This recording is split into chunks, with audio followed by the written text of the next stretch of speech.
Hey there guys, let's see the last video of Bold and Bankrupt. He comes to Siberia and show us the biggest city in Siberia. It's Novosibirsk. Let's go.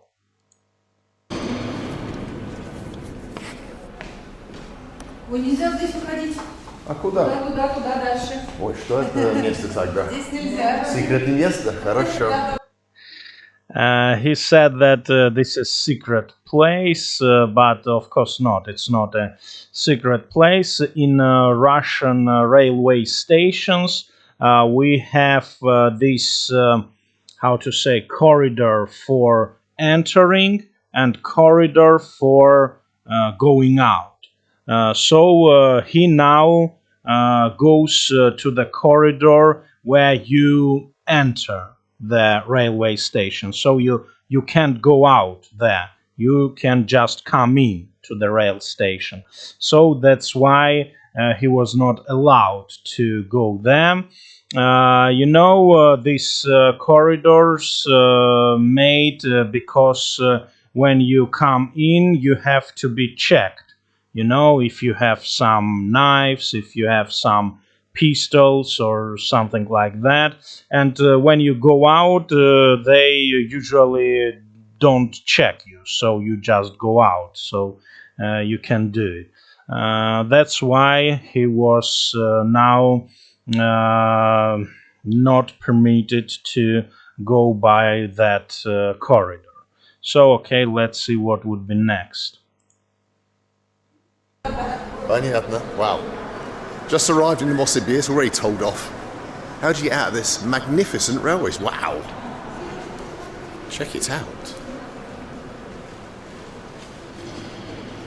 Welcome to... Very nice, by the way, very nice railway station. Not every Russian city has the railway station like this. Tropical Siberia.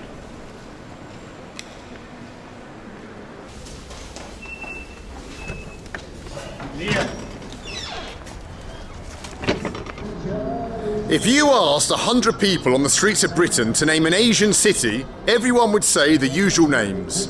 Bangkok or Delhi or Manila or Luton. Nobody would say Novosibirsk or Krasnoyarsk or Bratsk. And yet there they stand, Russian cities on the very roof of Asia. And it's through... Yeah, of course, he's right. And if we take geography as a main subject here, of course, Norilsk, Novosibirsk, Krasnoyarsk, Vladivostok, Khabarovsk, it's Asian cities. But if we take the situation of people living there, yeah, of course, the most of population of that Asian cities are Russians, Slavic people. So that's why even here in Russia we don't call that cities Asian cities. We just call them Far East cities, Siberian cities, or just in general Russian cities. So I have never heard in Russia that somebody calls Novosibirsk Asian city. I never heard that. So it's like that in Russia too, not only in London or some other European cities. Some of these unknown metropolises that we shall now pass as we continue eastwards towards the Pacific Ocean. Join me. Behind me is Novosibirsk's biggest singing sensation. Take it away. Take it away, Vyacheslav. Well, this is very interesting because somehow he find some friendly, very outgoing people, who just laugh with him, who just communicate with him, have some funny talk with him. But as I see, are people. For example, if I come to somebody like this with some web camera and ask him what is your name, he just will answer me, "Go off, man. Just leave me alone. Just don't disturb me." It's if he's polite. If he's not polite, he just says something like "I'm sorry, fuck off" or something like that. I don't know. Maybe it's because of his stranger, because of his foreigner, because of he has this beautiful British accent in Russian language. I don't know. I just don't know how he finds these friendly, funny people. Because, as I told you, many people can just, like in your countries, for example. Yeah, if some stranger come to you with a camera and begin to and begin to ask you something, begin to record you. So you just say, "Hey, man, just go away from me. Yeah, just leave me alone. I wanna sit here. I wanna chat with my friends. Just don't disturb me. Yeah." But I don't know how. I really don't know how he finds these outgoing people who all of a sudden, like you say in America, out of blue, talking to him and being fun with him. So I don't know. I don't know. Maybe this is some second Russia or some another Russia that we the Russians don't know. Okay, okay. Let's see further.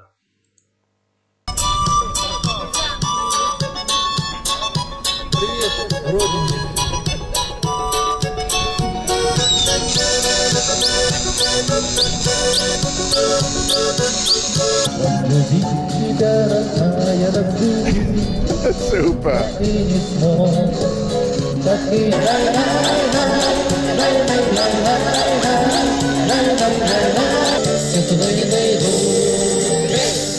Вау!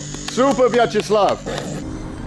А чего делать? Ну и для Что? Что? Не, и для чего Что? вот это делать? Я снимаю то, что я могу показать друзья, как Новосибирск. Знаете, Простите. здесь нехорошие люди же живут. Да? Они не здороваются, я вот прихожу на работу, допустим, и говорю, приятного аппетита, они даже мне слова не говорят. Ой, Дим, почему они злые здесь, что ли? Они злые, да. А ты нет, а ты нет. Они даже не знают, что такое. Вот я прихожу, говорю, здравствуйте, они не дошло, они говорят, не говорят спасибо. Они злые здесь, все наглые. Это Сибирь или только Новосибирск? Ну, я не знаю, Сибирь.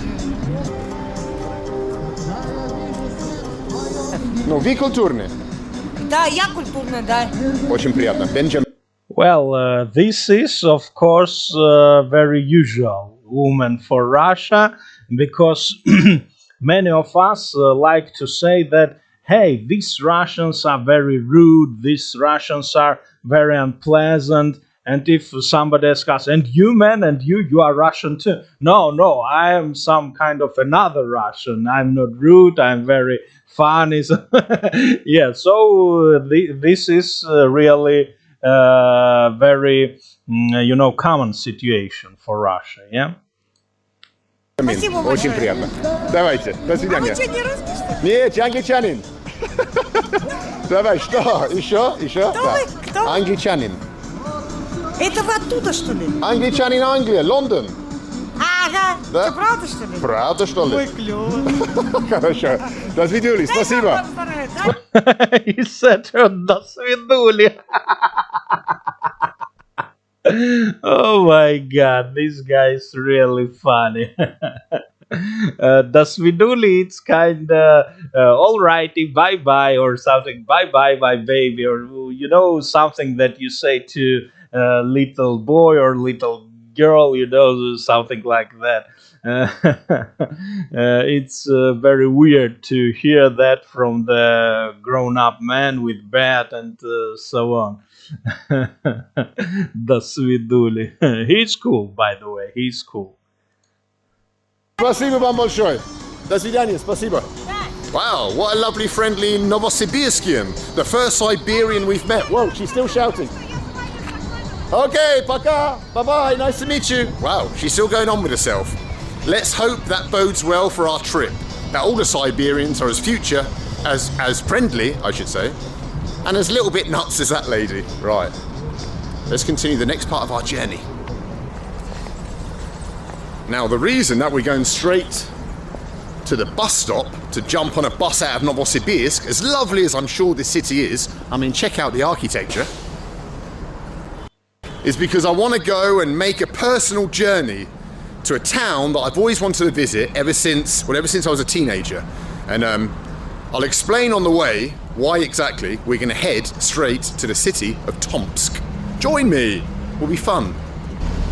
Okay, man, okay. Здравствуйте, можно мне, пожалуйста, билет до Томска? Паспорт надо? Хорошо, секунду. You've got to show your passport even to buy a bus. Yeah, in Russia, it's a rule. You have to show your passport even if you take just a local ticket. I mean, a ticket for local bus. And of course, it's obligation to show it in every railway station. Yeah, in America, I think you go by plane, not only by bus or by rail, but even by plane without any document. Yeah, so in Russia you can't do that. Ticket in Russia. Возьмите. Да, буду сразу. The lady can't read English, so it's a little bit difficult for her to type in the information into the computer. Далеко Британия.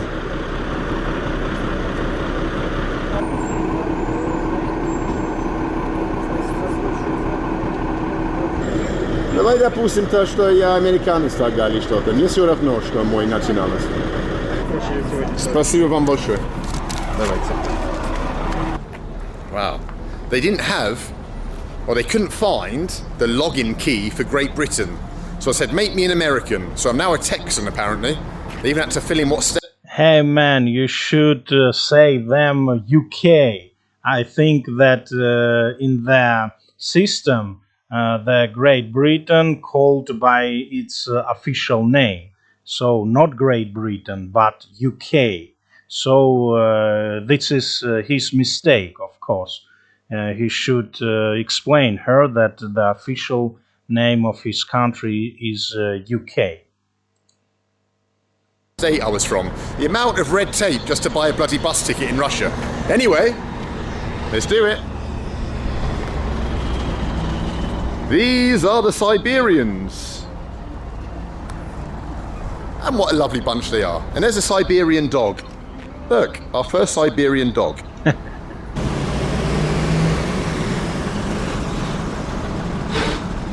Check him out. I've always wanted to travel on this type of bus.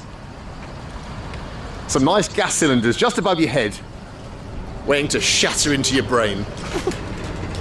But I doubt we are.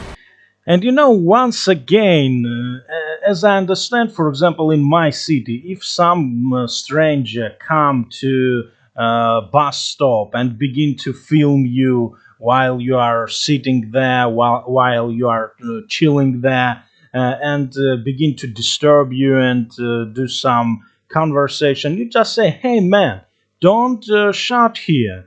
Go somewhere else and shut some monuments, some statues, and some touristic places. Yeah, why are you coming here on the bus stop where I'm chilling? I don't want to be filming at your film. Yeah, just go away. Just leave us alone.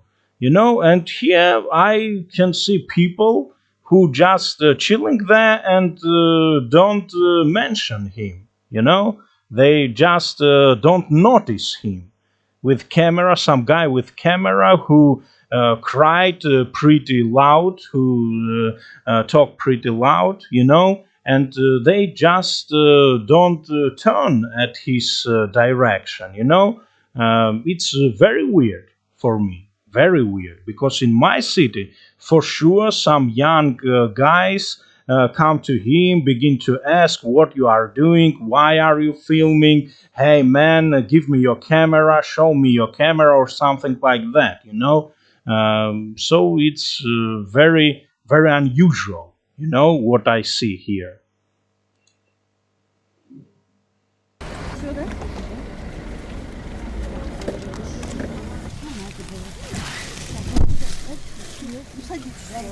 Babushka's banging into me.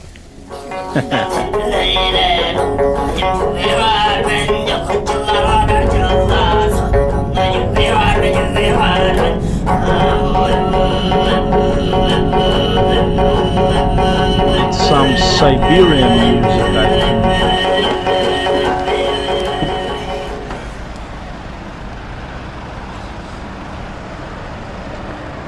Welcome to a Russian service station on the outside of Bolotnoye. Lovely Bolotnoye, the pearl of Siberia, they say. Anyway, this journey, man, how uncomfy. Let's go and check out a Russian service station on the road to Tomsk. Just outside of Bolotnoye.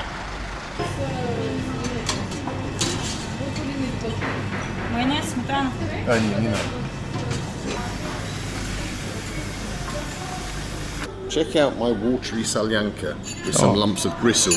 This is like gulag soup. Wait there. What did he say? Gulag soup?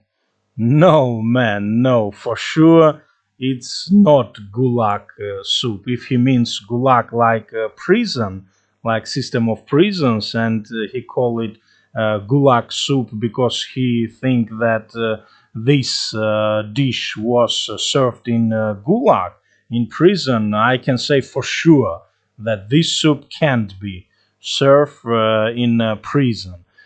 This is a very tasty soup with meat, with olives, with lemon. So for sure, it's not cheap, and that's why I can tell that it never been served in a gulag or some other prisons.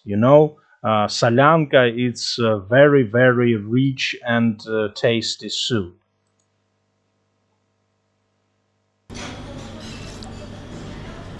Oh, it actually tastes quite nice. It is very nice, by the way. This is solyanka for those of you who don't know. Solyanka, yeah. It's like a meaty olive soup. Yeah. Much better than borscht. Sorry, Ukrainians, but it's true.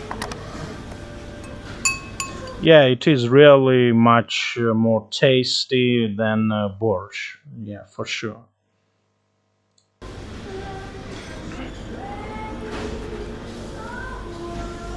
Perfect.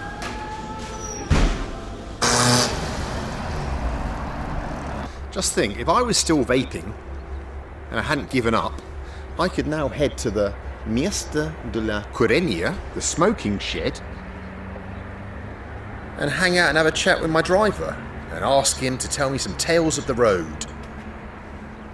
But I've given up, so I can't. Less content when you don't vape. Let's get back on the bus and get to Tomsk.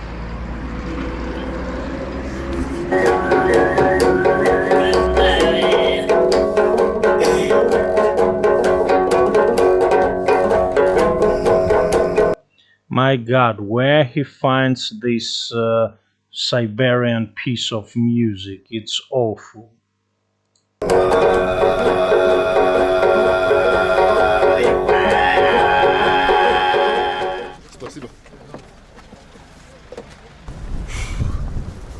Welcome to, hopefully, beautiful Tomsk. Let's go and check out the centre. And I'll tell you why we've come here.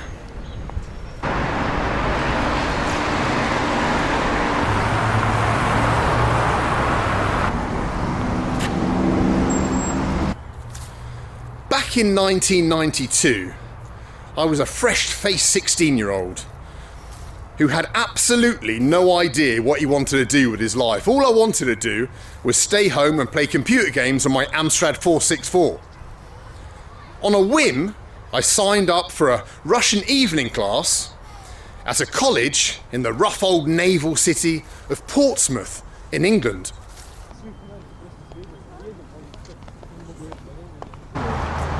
My teacher at the college, as it turned out, was a lovely young lady from the city of Tomsk, called Anna, a city, she said, of wonderful Russian architecture. And every Tuesday my mum would drive me down to rough old Portsmouth, where Anna would try and unravel the complexities of Russian grammar for me. It was a bloody nightmare for her, because I still don't get it.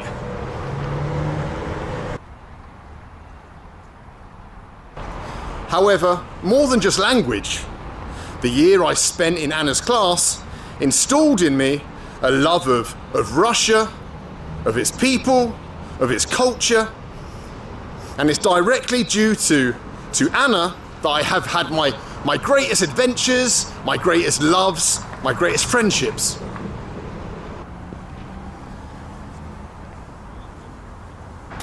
Well, I lost touch with Anna when the course ended a year later, and I'm sure she in no way remembers me. However, I've always wanted to come to her city of Tomsk to see where she was from, and I suppose to say thanks.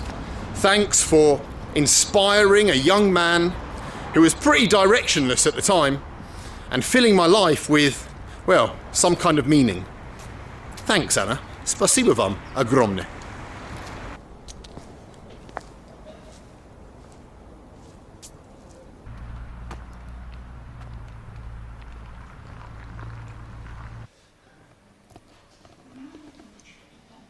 Soviet hotel.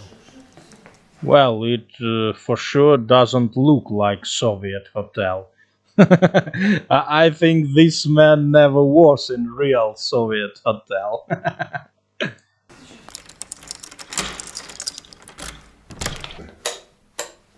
Let's see what £10 gets you in old Tomsk for the night. Ooh. Oh, this is more Soviet. Yeah, the inside, of course, is very, very Soviet. I remember that we had this kind of cupboard or something. I don't know how to call it in English. Drawer, maybe. This kind of drawer in my camp, pioneer camp, I mean. Then we had this kind of drawer in my university at the hostel where we lived. And also I had it in my army barracks. So yeah, this is typical Soviet drawer. A single bed, desk, kettle, TV, and a view of some metal bars. In case I run off without paying my bill. Well, another day completed on our journey towards the Pacific Ocean. Tomorrow, we're going to rejoin the Trans-Siberian and continue our journey eastwards to the town of Taishet, where I'm going to have to make a major decision about which direction our journey will continue. So, yeah, I'll see you guys bright and early. Spocky nocky, as they say in Russian. Yeah, good night, man. Good night. Yeah, so I think this would be it, guys, because his video is very long, and with my commentary, of course, it becomes like 2 times or 3 times longer. So I want to say this guy, thank you. Thank you, because his journeys all over Russia and some neighborhood countries, they open for English-speaking countries the culture of Russia, the culture of Russian people, the culture of ex-Soviet countries, the style of Soviet architecture, and so on. So I think he's doing a great job. So thank you, bold and bankrupt, and good night. Have a rest night.